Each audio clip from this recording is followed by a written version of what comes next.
Yesterday I spoke about this idea in this week's Torah portion about Abraham leaving his land and leaving his birthplace and leaving his father's home. Today I want to analyze this statement a bit more in depth. So let's say it again. There are three categories actually that Abraham is instructed to depart from: his land, his birthplace, and his father's home. Many commentaries note a seeming discrepancy. When you travel, where do you leave first? Actually, first you depart from your own home, your father's home, following which you leave your city, your birthplace, and then only do you exit your land. So why in the Torah is the order reversed, where it says your land, your birthplace, and then your father's home? In order to understand this, we have to look at the actual words used in Hebrew. First, Abraham is told to depart from his land, using the Hebrew term eretz, land. Our sages declare, why was the land called eretz? For it ran ratz, to fulfill the ratzon of its creator, the will of its creator. Ratzon means will, to fulfill the will of its creator.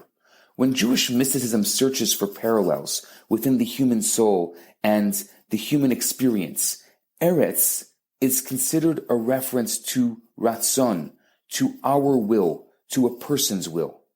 Continuing along the lines of human parallels, birthplace is viewed as the intellect.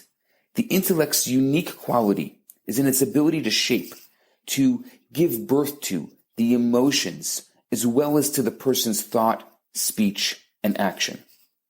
Your father's home, on the other hand, denotes this process of development that has already taken place. This is no longer dealing with the causes of will or intellect conception. It's referring to fully developed emotional character traits, to actual thought, speech, and action.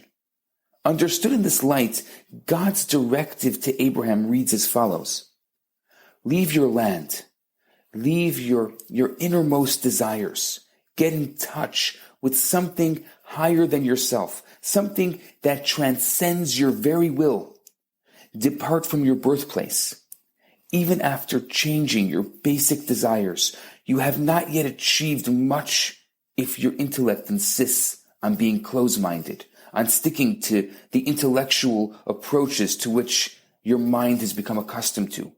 You must be willing to think outside of the box, to allow your mind to connect with God on a super-rational level, in addition to the rational. And then go away from your father's home. You want something different? You've changed your mode of thinking, but you may be still stuck in a rut. When it comes to practical action, when it comes to your actual character traits, you may be locked into the habits and customs that have become your way of life. Make sure to shake that boundary as well. This may be the last step of your journey, the hardest part of change to implement, but it too is imperative. If you are to leave your limitations behind and journey to God's promised land, this is the only way. I wish you a Shabbat Shalom. Hi there. I just wanted to let you know that I just launched a brand new website.